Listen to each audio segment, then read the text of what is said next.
আল্লাহ রাব্বুল আলামিনের হুকুম পালনের মাধ্যমে, অতিরিক্ত ইবাদতের মাধ্যমে,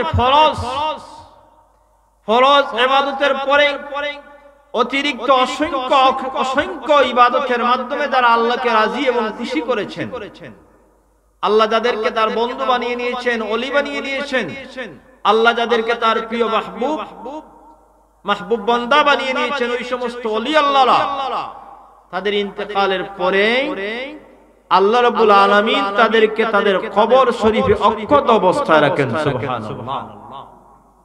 হামিলিনে কোরআন। এরপরে চতুর্থ হচ্ছে আউলিয়ায়ে কেরাম।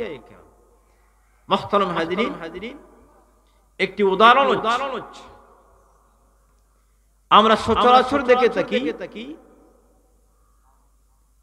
যে মাটিকে সিক্ত করে, নরম করে, খামির বানিয়ে তারপরে বালু মিশ্রণ করে সেখানে ইট তৈরি করা হয়। এরপরে এই ইটকে আগুন দ্বারা, এই ইটকে আগুন দ্বারা পুড়ে ইট বানানো।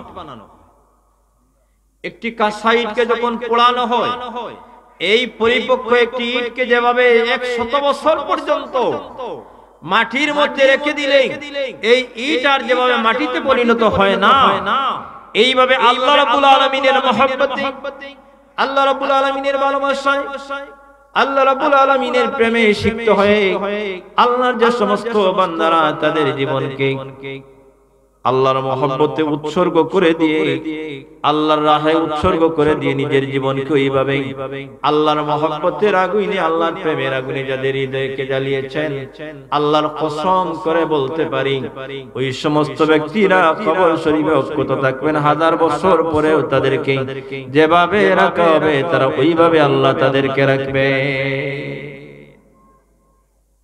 একটি ইট যেভাবে মাটির মধ্যে মিশতে পারে না, এই মাটির তৈরি মানুষ আল্লাহর মহব্বতের আগুন দ্বারা যদি তার নিজেকে, তার সত্তাকে জ্বালিয়ে দিতে পারে, 1000 বছর মাটির মধ্যে শায়িত থাকলেও আল্লাহ তার জিসিমের মধ্যে পরিবর্তন করা। এজন্য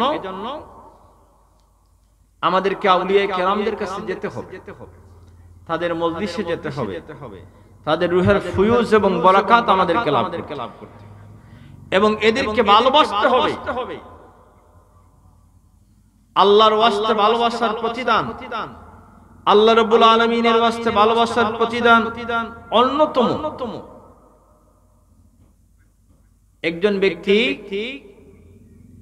একজন ব্যক্তির যদি আমল কম থাকে আর ওই ব্যক্তি যদি আল্লাহর ওয়াস্তে, আল্লাহর আউলিয়া, আল্লাহর ওলিদেরকে, আল্লাহর প্রিয় বান্দাদেরকে, মাহবুব বান্দাদেরকে ভালোবাসেন, এই কম আমলওয়ালা ব্যক্তিও আল্লাহর মকবুল বান্দাদেরকে ভালোবাসার কারণে আল্লাহ ওই ব্যক্তির সমান মর্যাদা আল্লাহ দান করে। এজন্য হাজিরিন, আল্লাহ রাসূলের একজন সাহাবী যে আল্লাহর ওয়াস্তে ভালোবাসলে কি হয়, আল্লাহ রাসূলের একজন সাহাবী, উনি হচ্ছেন আনসারী গোত্রের সাহাবী। অত্যন্ত চিন্তিত হয়ে দরবারে আকদসে আসলেন। আল্লাহর হাবিবের দরবারে রিসালাতে আগমন করলেন অত্যন্ত চিন্তিত অবস্থা। ওই আনসারী সাহাবী আসার পর আল্লাহর হাবিব রাহমাতুল লিল আলামিন সরকারে কায়নাত মুহাম্মদুর রাসূলুল্লাহ সাল্লাল্লাহু আলাইহি ওয়াসাল্লাম বলেন, আনসারী সাহাবী, মা আরাকা মাহজুনান, ওহে সাহাবী তোমাকে কেন আমি এত চিন্তিত দেখি? ওহে আমার সাহাবী তুমি কেন এত চিন্তিত? ওই সাহাবী বললেন, ইয়া রাসূলুল্লাহ, একটি বিষয় চিন্তা করে আমি চিন্তিত হয়েছি। আমার চিন্তার জন্য কারণ হচ্ছে যে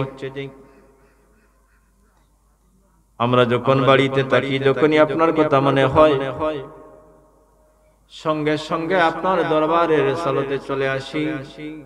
আপনার নজরে করম দেখে আমাদের হৃদয়ের তৃপ্তি লাভ করে থাকি, সান্ত্বনা লাভ করে থাকি।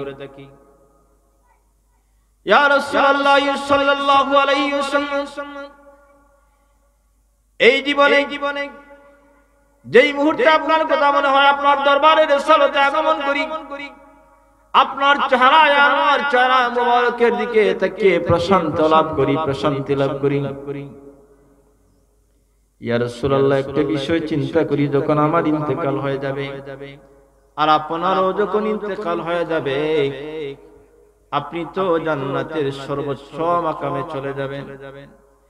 ইয়া রাসূলুল্লাহ সাল্লাল্লাহু আলাইহি ওয়াসাল্লাম, আপনি জান্নাতের সর্বোচ্চ মাকামে জান্নাতুল ফেরদাউসের সর্বোচ্চ মাকামে অবস্থান করবেন, আর আমাকে যদি আল্লাহ রাব্বুল আলামিন জান্নাত দিয়ে থাকেন, তারপরেও আপনি যে জান্নাতে থাকবেন সেই জান্নাতে হয়তো আমি থাকবো না, আমি জান্নাতের নিম্ন স্তরে আমার অবস্থান হবে। ইয়া রাসূলুল্লাহ, এই জীবন্ত অবস্থায় যখন আপনার কথা মনে হয় আপনাকে দেখতে চলে আসি, জান্নাতে তো আপনার সাক্ষাৎ আমরা পাবো না। রাহমাতুল লিল আলামিন সরকারে কায়নাত মুহাম্মদুর রাসূলুল্লাহ সাল্লাল্লাহু আলাইহি ওয়াসাল্লাম জবাব দিলেন না। জিবরিল আমিন আলাইহিস সালামের জন্য অপেক্ষা করলেন যে জিবরিল আমিন আলাইহিস সালাম কে নিয়ে আসবেন। কিছুক্ষণের মধ্যেই জিবরিল আমিন আলাইহিস সালাম রাহমাতুল লিল আলামিনের দরবারে আল্লাহ রাব্বুল আলামিনের তরফ থেকে ওই সাহাবীর প্রশ্নের জবাবে সুসংবাদ নিয়ে আসলেন। আল্লাহ রাব্বুল আলামিন জানিয়ে দিলেন, মান ইউতিইল্লাহা ওয়ার রাসূল ফাউলাইকা মা'আল্লাযীনা আন'আমাল্লাহু আলাইহিম মিনান নাবিয়্যিনা ওয়াস-সিদ্দীকিনা ওয়াস-শুহাদা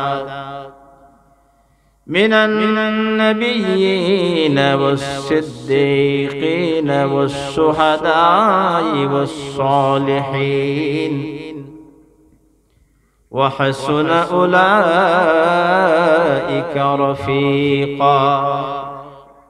ওই সাহাবীর জবাবে আল্লাহ রাব্বুল আলামিন জানিয়ে দিলেন যে যারা আল্লাহ এবং তার রাসূলের অনুসরণ করবে তারাই ময়দানে মাহশরের পরে জান্নাতে, যারা যাদের অনুসরণ করবে, যারা যাদেরকে ভালোবাসবে তারাই তাদের সঙ্গী হবে। জুড়ে বলুন সুবহানাল্লাহ। এজন্য মুহতারাম হাজিরিন, আমাদেরকে ভালোবাসতে হবে আল্লাহর ওয়াস্তে। আল্লাহ রাব্বুল আলামিনকে খুশি করার জন্য পৃথিবীর আল্লাহর কোন বান্দাদেরকে ভালোবাসা, আল্লাহর কোন মাহবুব বান্দাদেরকে ভালোবাসা, সেটা আল্লাহ রাব্বুল আলামিনের নির্দেশ। এই যে আমরা এখানে বসেছি, এই বসার ফজিলত অনেক, যে এখানে কিছু মানুষ যদি সৌভাগ্যশীল হয়ে যান, আর এদের মধ্যে যদি আল্লাহ না করুন কিছু মানুষ যদি পাপীও হয়ে যান, তাহলে যারা সৌভাগ্যশীল, যারা আল্লাহওয়ালা, এই আল্লাহওয়ালা মানুষদের উসিলায় আল্লাহ কি করবেন? ওই পাপিষ্ঠ মানুষকে আল্লাহ মাফ করে দিয়ে থাকেন। সুবহানাল্লাহ। জিকিরের হেফাজত, জিকিরের ফজিলতের হাদিসের মধ্যে আছে যে আল্লাহর বান্দাগণ যখন জিকির করে থাকেন তখন আল্লাহর তরফ থেকে ঘোষণা হয় যে আমি আমার বান্দাদেরকে মাফ করে দিলাম। তখন ফেরেশতারা বলেন যে আল্লাহ, তোমার কিছু বান্দা জিকিরের জন্য আসে না, এমনিতে অন্য কাজে এসেছে, তাদের অবস্থা কি? আল্লাহ তখন ফেরেশতাদেরকে জানিয়ে দেন যে হুমুল জুলাসাউ লা ইয়াশকা বিহিম জালিসুম, এই সৌভাগ্যশীলদের মধ্যে যারাই এসেছেন তাদেরকে আমি সৌভাগ্যশীল বানিয়ে, সৌভাগ্যবান বানিয়ে আমি তাদেরকেও মাফ করে দিলাম। সুবহানাল্লাহ। এজন্য আল্লাহ ওয়ালাদের মজলিসে বসা আসা একজনের উসিলায় আল্লাহ অন্যজনকে মাফ করে দেন। মুহতারাম হাজিরিন, আল্লাহর ওয়াস্তে ভালোবাসার ফল হচ্ছে আপনি যাকে ভালোবাসবেন তার সঙ্গী হবেন। এক সাহাবী আরো আগমন করে বললেন, ইয়া রাসূলুল্লাহ মাতাস সাআতু ইয়া রাসূলুল্লাহ, ও হে আল্লাহর রাসূল সাল্লাল্লাহু আলাইহি ওয়াসাল্লাম, কিয়ামত কখন হবে? ওই সাহাবী আল্লাহর রাসূলকে কিয়ামত কখন হবে প্রশ্ন করে। আল্লাহ রাসূল কোনো জবাব দিলেন। সাহাবী দ্বিতীয়বার আবার প্রশ্ন করেন। আল্লাহ রাসূল কোনো জবাব দিলেন। ওই সাহাবী আবার তৃতীয়বার আরজ করেন, মাতা সাআতু ইয়া রাসূলুল্লাহ, ইয়া রাসূলুল্লাহ কিয়ামত কবে হবে? আল্লাহর হাবিব রাহমাতুল লিল আলামিন এবার বললেন, মানিস সাইলু, কে কিয়ামত সম্পর্কে প্রশ্ন করেছো? অথবা আরেকটি riwayat রয়েছে যে আল্লাহ রাসূল তাকে বলেন যে মা আদাত্তা লাহা, কিয়ামতের জন্য তুমি কি আমল করেছো? ওই সাহাবীকে আল্লাহ রাসূল পাল্টা প্রশ্ন করলেন, কিয়ামতের জন্য তুমি কি আমল করেছো? ওই সাহাবী বললেন, ইয়া রাসূলুল্লাহ, আমার ফরজের পরে নফল অতিরিক্ত তেমন কোনো আমল নেই, অর্থাৎ নামাজও নফল অতিরিক্ত নেই, অতিরিক্ত নফল কোনো রোজাও নেই। তবে আমি ইন্নী উহিব্বুল্লাহ ওয়া রাসূলাহু, আমি সবচেয়ে বেশি আল্লাহ এবং তার রাসূলকে ভালোবাসি। হাজিরিন, রাহমাতুল লিল আলামিন সরকারে কায়নাত মুহাম্মদুর রাসূলুল্লাহ সাল্লাল্লাহু আলাইহি ওয়াসাল্লাম ওই সাহাবীকে বললেন, সাহাবী, আনতা মা'a মান আহবাবতা, ও আমার সাহাবী, তুমি যাকে ভালোবাসো কিয়ামতের দিন তুমি তার সঙ্গী হবে। তুমি বলেছো আল্লাহ এবং তার রাসূলকে ভালোবাসো, তাহলে তুমি তোমার এই মহব্বতের কারণে ময়দানে মাহশরে তুমি আল্লাহর রাসূলের সঙ্গী হয়ে যাবে। জোরে বলুন সুবহানাল্লাহ। সাহাবায়ে আমরা আরজ করেন, বলেন যে আমরা দরবারে আকদাস থেকে আল্লাহর হাবিবের তরফ থেকে এই হাদিস শোনার পর, ইসলাম গ্রহণের পর, এই হাদিস শোনার পরে যে পরিমাণ খুশি হয়েছি, আর অন্য কোনদিন ওইভাবে আর এত অধিক খুশি হই নাই। কারণ আমরা তো সবচেয়ে আল্লাহ রাসূলকে ভালোবাসি, আর সেই রাসূলের সেই ফরমান অনুযায়ী আল্লাহ রাসূলের সঙ্গী আমরা হই। এজন্য তারা সবচেয়ে বেশি খুশি। মুহতারাম হাজিরিন, আল্লাহর ওয়াস্তে ভালোবাসা, আল্লাহ ওয়ালাদের সঙ্গ লাভ করা, আল হুব্বু ফিল্লাহি ওয়াল বুগদু ফিল্লাহ। ঈমান গ্রহণের পর, আমলের দিক দিয়ে ফরজিয়াতের পর আল হুব্বু ফিল্লাহি ওয়াল বুগদু ফিল্লাহি অন্যতম একটি বিষয়। বুখারী মুসলিমের হাদিস, আল্লাহ রাব্বুল আলামিন ময়দানে মাহশরের কঠিন দিনে আল্লাহ যে সমস্ত তার বান্দাদেরকে আরশে আজিমের নিচে ছায়া দান করবেন, এদের মধ্যে দুইজন ব্যক্তি হলেন ওয়ারাজুলানে তাহাব্বা ফিল্লাহি, আল্লাহর ওই দুইজন বান্দা যারা একজন অন্যজনকে আল্লাহর মহব্বতে ভালোবাসে। ওয়ারাজুলানে তাহাব্বা ফিল্লাহি, আল্লাহর ওই দুইজন বান্দা যারা একজন অন্যজনকে ভালোবাসে আল্লাহকে পাওয়ার জন্য, ইজতামা আলাইহি, তারা মিলিত হয় আল্লাহকে পাওয়ার জন্য, ও তাফাররাকা আলাইহি, তারা আবার পৃথক হয়, আলাদা হয় আল্লাহকে পাওয়ার জন্য। আল্লাহ ওয়ালাদেরকে ভালোবাসা আপনাকে আমাকে আল্লাহর করিব করে নিয়ে। হাদিসে কুদসি আল্লাহ রাব্বুল আলামিন, হাদিসে কুদসিতে আল্লাহ রাব্বুল আলামিন বলেছেন যে 4 প্রকারের মানুষের জন্য আমি আল্লাহর মহব্বত, আমি আল্লাহর ভালোবাসা আবশ্যক হয়ে যায়, ওয়াজিব হয়ে যায়। জোরে বলুন সুবহানাল্লাহ। আওয়াজ হয় না, আরো জোরে বলুন সুবহানাল্লাহ। 4 প্রকারের মানুষের জন্য আল্লাহর ভালোবাসা আবশ্যক। 4 প্রকারের মানুষের জন্য আল্লাহর ভালোবাসা আবশ্যক। ওয়াজাবাত মাহাব্বতি, আল্লাহ বলেছেন আমার মহব্বত, আমার ভালোবাসা আবশ্যক। আল মুতাহাব্বিনা ফিয়া, আল্লাহ বলেছেন যারা একজন অপরকে, একজন অন্যজনকে ভালোবাসেন আমাকে পাওয়ার জন্য, একজন অন্যজনকে ভালোবাসেন আমাকে পাওয়ার জন্য, তাদের জন্য আল্লাহ বলেন আমার ভালোবাসা উজুব হয়ে যায়, আবশ্যক হয়ে যায়।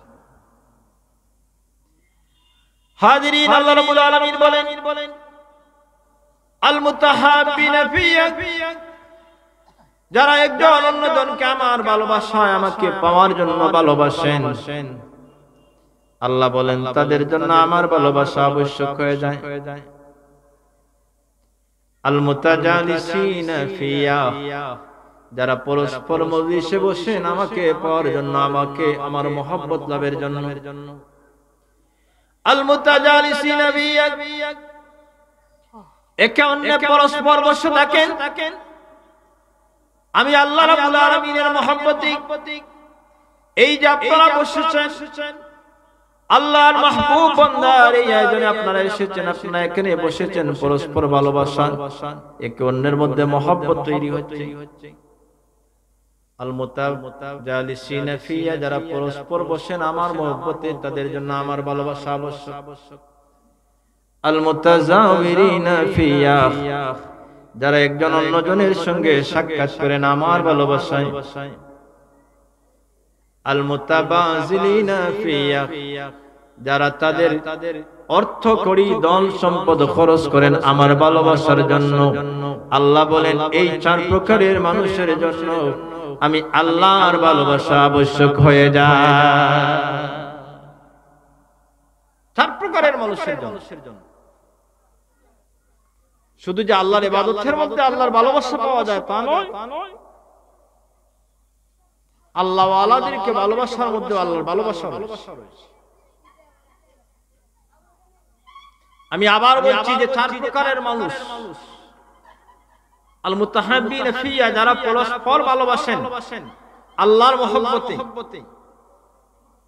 আল মুতাজাওয়িরিনা ফিয়া, আল মুতাজালিসিনা ফিয়া, আল মুতাবাযিলিনা ফিয়া, যারা সম্পদ খরচ করেন আল্লাহর ভালোবাসায়, পরস্পর সাক্ষাৎ করেন আল্লাহর জন্য, একে অন্যে পরস্পর বসে থাকেন, সোহবত লাভ করেন আল্লাহর জন্য। আল্লাহ বলেন তাদের জন্য আমার ভালোবাসা আবশ্যক। জোরে বলুন সুবহানাল্লাহ। দুরূদ শরীফ পড়ুন সাল্লাল্লাহু আলা মুহাম্মাদ। জোরে পড়ুন।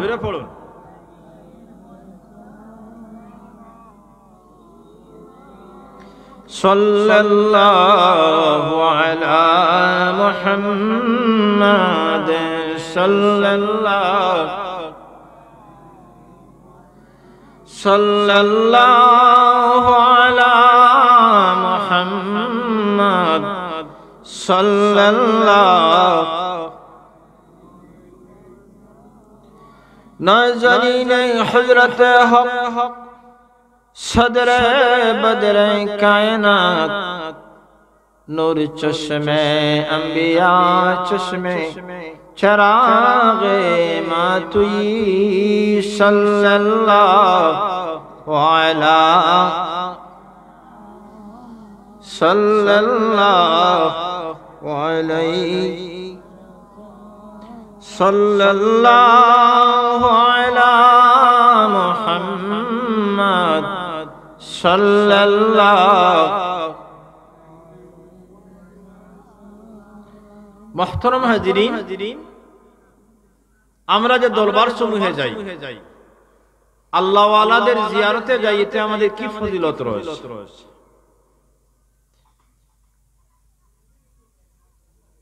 এর মধ্যে অনেক ফজিলতের মধ্যে একটা ফজিলত হচ্ছে যে আল্লাহর কোন বান্দা যদি আল্লাহর কোন প্রিয় মানুষের সাথে, আল্লাহর কোন গোলামের সাথে, আল্লাহর কোন প্রিয় বান্দার সাথে দেখা করতে যান, আল্লাহর ওয়াস্তে ভালোবেসে যদি ওই ব্যক্তির সাথে সঙ্গে দেখা করতে যান, ওই ব্যক্তির সাক্ষাতের পর যখন ফিরে আসেন, আল্লাহ রাব্বুল আলামিন একজন ফেরেশতাকে মানবের আকৃতি দিয়ে ওই ব্যক্তির কাছে প্রেরণ করে জানিয়ে দেন যে আল্লাহর বান্দা, তুমি যে অমুকের কাছে গিয়েছিলে, কেন গিয়েছিলে? ওই ব্যক্তি তখন বলেন যে আমি ওই ব্যক্তিকে আল্লাহর ওয়াস্তে ভালোবাসি, এজন্য তার সাথে সাক্ষাতের জন্য গিয়েছি। আল্লাহর ওই বান্দা বলে থাকেন যে আমি ওই ব্যক্তিকে ভালোবাসি, এজন্য তার সঙ্গে সাক্ষাতের জন্য গিয়েছিলাম। তখন ওই ফেরেশতা তার পরিচয় দিয়ে বলে থাকেন যে আমি হচ্ছি আল্লাহর প্রেরিত ফেরেশতা। আল্লাহ রাব্বুল আলামিন তোমাকে জানিয়ে দিয়েছেন তুমি যে আল্লাহর ওই বান্দাকে যেভাবে ভালোবেসেছো, আল্লাহর ওই বান্দাকে ভালোবেসে যে তুমি তার সাথে সাক্ষাতে গিয়েছো, আল্লাহ জানিয়ে দিয়েছেন যে তুমি তাকে যেমন ভালোবেসেছো আল্লাহ রাব্বুল আলামিন তোমাকে ওই রকম ভালোবাসেন। সুবহানাল্লাহ। আমার কথা মনে হয় বোঝা যায় না। আল্লাহ ওয়ালাদের সাথে সাক্ষাতের জন্য গেলে আপনি ওনাকে যেভাবে যেই পরিমাণ ভালোবাসবেন, আল্লাহর হাবিব রাহমাতুল লিল আলামিন জানিয়ে দিয়েছেন যে ফেরেশতা আগমন করে ওই ব্যক্তিকে বলেন যে তুমি যাকে ওইভাবে যেভাবে ভালোবেসেছো আল্লাহ তোমাকে সমান ওইভাবে ভালোবাসে থাকে। মুহতারাম হাজিরিন, এই যে পরস্পর মহব্বত, আল্লাহর প্রিয় বান্দাদের ভালোবাসার ফজিলত কি? আল্লাহ বলবেন কিয়ামতের দিন ডাক দিবেন